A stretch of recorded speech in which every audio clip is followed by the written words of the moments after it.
Sveiki, šiandien pamokysiu jūs kickflipą. Žodžiu, kickflipas yra vienas iš lengviausių triukų. Turi būti valdę lentą, turėti neblogą lentą, su kuria galėtumėt važinėti. Reikia mokėti popševitą, visus basicus, kad galėtumėt padaryti normalų flipą. Kojų pozicija turi būti maždaug tokia. Jums gali būti patogiau dėti kažkur čia, nežinau, aš dedu koją čia. Tada jūsų h***os flipas apsisuka šitaip. Tada jūs pamatėt juodą pusę ir nulendinat. Čia turi būti. Aišku, jūsų pradinis flipas bus šitas. Nereikia nusimint, pasiseks kitą kartą. Pagrindinės flipo klaidos yra, kad apsukat, nulendinat aprimuosis s***at. Apsukat pilną flipą, nulendinat nuzo, prispaudžiat irgi s***at. Tai reikia apsukti tiesiai flipą, nulendinti tiesiai.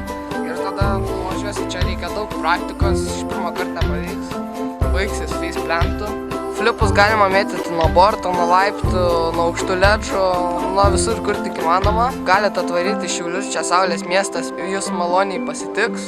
Ir čia yra 7, 8 laiptai, 6, 3, čia vien tik laiptai.